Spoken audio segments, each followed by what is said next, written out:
উত্তর পশ্চিম বঙ্গোপসাগরে নিম্নচাপের প্রভাবে উত্তাল সাগর ও নদ নদী উপকূলীয় এলাকায় থেমে থেমে হচ্ছে বৃষ্টি।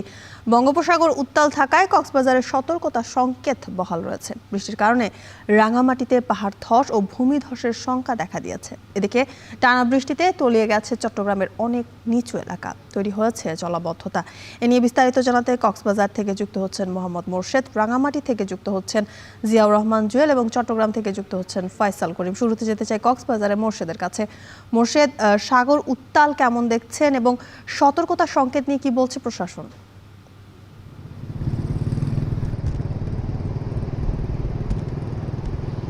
জ্যোতিকা, গত কয়েকদিন ধরে কক্সবাজারে যে ভারী বৃষ্টি হচ্ছিল সে বৃষ্টি কিন্তু আজ দেখা যাচ্ছে না।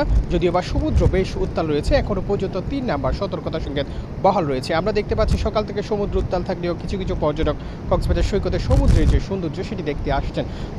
সকাল থেকে রোদের কিছুটা দেখা মিললেও কিছুক্ষণের মধ্যে আমরা দেখতে পাচ্ছি পুরো কক্সবাজার শহরের আকাশটা আবারও মেঘাচ্ছন্ন হয়ে আছে। হয়তোবা কিছুক্ষণের মধ্যে হয়তোবা আবারও বৃষ্টি নামতে পারে। তবে সমুদ্র উত্তাল থাকায় কক্সবাজার সমুদ্র সৈকতে এই মুহূর্তে লাল পতাকা টাঙানো হয়েছে লাইফগার্ডদের পক্ষ থেকে, এবং লাইফগার্ডরা জানাচ্ছেন সমুদ্র যেহেতু বেশ উত্তাল সেহেতু যে পর্যটকরা আসছেন তাদেরকে নানাভাবে সচেতন করার চেষ্টা করছেন। অন্যদিকে আমরা দেখেছি কক্সবাজারে গতকাল রাত থেকে বৃষ্টি কমায় শহরে যে নিম্নাঞ্চলে পানি প্লাবিত হয়েছিল সেগুলো পানি কমতে শুরু করেছে, এবং যে জলবদ্ধতার সৃষ্টি হয়েছিল সেগুলোও কমতে শুরু করেছে। বিশেষ করে ট্যাকটা কক্সবাজার মহাসড়কে আমরা গতকাল দেখেছি জলবদ্ধতার সৃষ্টি হয়েছে। সেক্ষেত্রে সেই পানি নামতে শুরু করেছে, এবং সকাল থেকে এখনও পর্যন্ত পাহাড় ধসের কোনো ঘটনা ঘটেনি।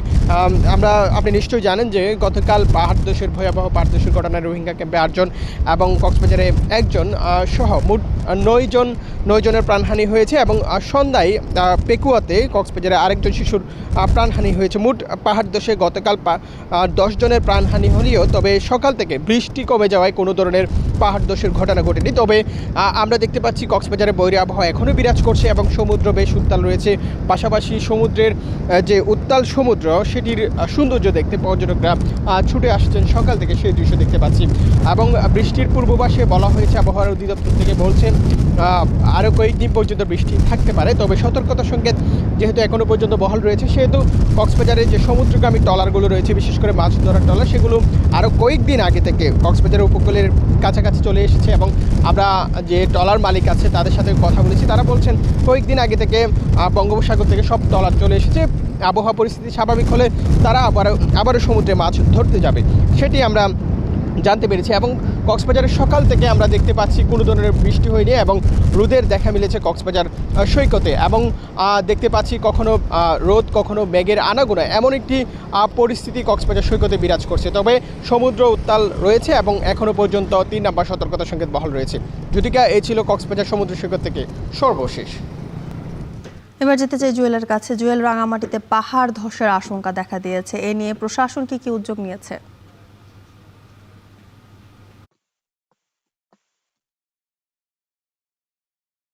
জ্যোতিকা, গত শনিবার বিকাল থেকেই মূলত রাঙামাটিতে বৃষ্টিপাত শুরু হয়েছে। সেটি কখনো হালকা কখনো মাঝারি, তবে ভারী বৃষ্টিপাত কিংবা অতি ভারী বৃষ্টিপাতের যে আবহাওয়া অধিদপ্তর থেকে সতর্কবার্তা জারি করা হয়েছে গতকাল, সেখানে আসলে পাহাড় ধসের বা ভূমি ধসের ঝুঁকির কথাও বলা হয়েছে।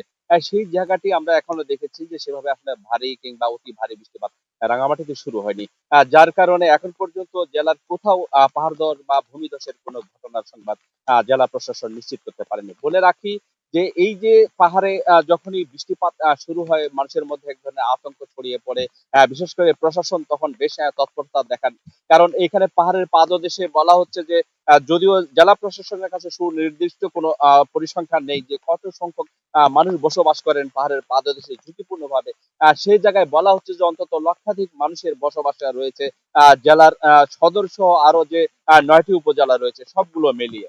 এই যে পরিস্থিতিতে যখনই আসলে বৃষ্টিপাত হয় তখনই প্রশাসন থেকে জেলা প্রশাসন এবং উপজেলা প্রশাসন থেকে আসলে মাইকিং করা হয়, প্রচারণা চালা হয় যে নিকটবর্তী যে আশ্রয় কেন্দ্রগুলো রয়েছে তারা যেন নিরাপদে সেখানে অবস্থান নেন। কিন্তু আমরা প্রতিবারই দেখেছি যে যখন এই ধরনের বৃষ্টিপাত শুরু হয় মাইকিং যেমন চলে তার পাশাপাশি আসলে মানুষজনের যে নিরাপদ আশ্রয়ে যাওয়ার প্রবণতা সেভাবে আমরা পরিলক্ষিত হতে দেখি না। কারণ হিসেবে তাদের নিজেদের যে আসবাবপত্র কিংবা ঘরের যে ঘর কিংবা পশু যারা গৃহপালিত পশু যেগুলো পালন করে সেগুলো দেখে আসলে তারা যেতে চান না। যার কারণে প্রশাসনকে আমরা সবসময় দেখেছি যে পুলিশ কিংবা সেনাবাহিনী নামাতে হয় তাদেরকে আশ্রয় কেন্দ্রে নিয়ে যেতে। এখন পর্যন্ত রাঙ্গামাটির কোনো আশ্রয় কেন্দ্রে কাউকে যেতে হয়নি, কারণ ভারী বৃষ্টিপাত বা অতি ভারী বৃষ্টিপাতের এক ঘটনা এখানে ঘটেনি। বলে রাখি 2017 সালে এই ধরনের বৃষ্টিপাতের কারণে 5 সেনা সদস্য 120 জন মারা যায়। 2018 সালেও আরো নানিয়ারচরে 11 জনের প্রাণহানির ঘটনার পর থেকে মূলত প্রশাসন বৃষ্টিপাত হলে ব্যাপক তৎপরতা দেখান। তবে এখন পর্যন্ত রাঙ্গামাটিতে যে গত 4 দিনের বৃষ্টিপাত সেখানে স্বস্তি রয়েছে। তেমন কোনো বড় ধরনের দুর্ঘটনার কোনো আশঙ্কা এখন পর্যন্ত করা হয়নি। রাঙ্গামাটি থেকে এই ছিল আমার কাছে সবশেষ। জুতিকা। এবার চলে যেতে চাই ফয়সালের কাছে। ফয়সাল, চট্টগ্রাম নগরের কোথায় কোথায় জলাবদ্ধতা হয়েছে এবং কোথাও কোনো পাহাড় ধসের আশঙ্কা রয়েছে কিনা? থেকে গত 2 দিন ধরে চট্টগ্রামবাসী আমরা দেখছি সূর্যের দেখা পায়নি, টানা বৃষ্টি পড়ছে এবং সময়ের সাথে পাল্লা দিয়ে বৃষ্টির যে পরিমাণ সেটিও বাড়ছে, সাথে দমকা হাওয়া আছে। আমরা আছি চট্টগ্রামের কাতালগঞ্জ এলাকায়, একটি নিচু এলাকা। আমরা যেটি দেখছি যে আসলে এই এলাকাটি প্রতি বছরই বর্ষার সময় তলিয়ে যায়, এবারও তার ব্যতিক্রম নয়। এবারও আমরা দেখছি যে এখানে যারা বসবাস করেন তারা যে দুর্ভোগের যে অভিশাপ, এমন একটি জলাবদ্ধতার যে অভিশাপ, সেটি মারিয়ে তাদের আসলে সকালে কাজে বের হতে হচ্ছে। সন্তানকে নিয়ে অনেক অভিভাবক যুদ্ধ করে স্কুলে যাচ্ছে। আমরা এমন চিত্র পেয়েছি সকাল থেকে। এবং চট্টগ্রামে গত 24 ঘন্টায় 284 মিলিমিটার বৃষ্টিপাত রেকর্ড করেছে আবহাওয়া অধিদপ্তর এবং সবচেয়ে বেশি বৃষ্টি হয়েছে গতকাল সন্ধ্যা 6টা পর্যন্ত। কিন্তু আমরা যেটি দেখেছিলাম গতকাল রাত পর্যন্ত এতটা পানি ছিল না, কিন্তু এখন জোয়ারের পানি যুক্ত হয়েছে এবং দীর্ঘ সময় পানি জমার কারণে আসলে এই দুর্ভোগটি। তবে যেসব এলাকা আসলে আমরা দেখতাম যে বিশেষ করে মুরাদপুর 2 নম্বর গেট, বহদ্দারহাটের মতো এলাকা পানি উঠে যেত বিগত কয়েক বছর আগে, তবে সেই চিত্রটি এবার নেই। আমরা এবার যেটি দেখছি যে কাতালগঞ্জ চকবাজারের কিছু এলাকা তলিয়ে আছে, যেহেতু এখানে এখনও জলাবদ্ধতা প্রকল্পের যে খাল হিজরা খাল, সেই হিজরা খালের কাজের এখনও সমাপ্তি হয়নি এবং সে কাজ এখনও চলমান রয়েছে, সেহেতু এখনও এই এলাকার মানুষ জলাবদ্ধতার অভিশাপ থেকে মুক্ত হয়নি। এবং আমরা যেটি দেখেছি যে কাতালগঞ্জের এই সড়কটি ছাড়াও আশপাশের যে সড়কগুলো আছে সেগুলো কিন্তু তলিয়ে গেছে এবং হাঁটু থেকে কোমর পানি মারিয়ে চট্টগ্রামের এই এলাকার মানুষকে কাজে বেরোতে হচ্ছে সকাল থেকে। আমরা দেখছি এলাকার একেবারে জনজীবন স্থবির হয়ে পড়েছে, দোকানপাট এখনো বন্ধ। বাসার নিচে যেই মোটর আছে, পানি তোলার মোটর, সেগুলো ডুবে গেছে। সে কারণে এখানকার অনেক বাসিন্দা কিন্তু দেখছি যে আসলে পানির যে দুর্ভোগ, অর্থাৎ মোটরের ডুবে যাওয়ার কারণে পানির যে দুর্ভোগ, ব্যবহারের যে পানি, সেটি কিন্তু তারা দুর্ভোগ পোহাতে হচ্ছে। এবং চট্টগ্রামে পাহাড় ধসের কোনো খবর আমরা এখনও পর্যন্ত পাইনি, তবে জেলা প্রশাসন এবং বিভাগীয় প্রশাসনের পক্ষ থেকে মাইকিং চলছে।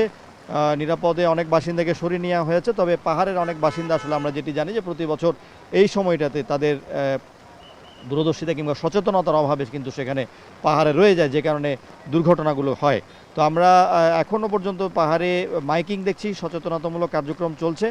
তবে এই সময়টা আসলে পাহাড়ের উচ্চ ঝুঁকি থাকে ধসে পড়ার, সেজন্য বাসিন্দাদের নিরাপদে সরে যাওয়ার জন্য জেলা প্রশাসনের পক্ষ থেকে নির্দেশনা দেওয়া হয়েছে। তো এই ছিল আমার কাছে চট্টগ্রামে জলাবদ্ধতা এবং পাহাড় ধসের সবশেষ।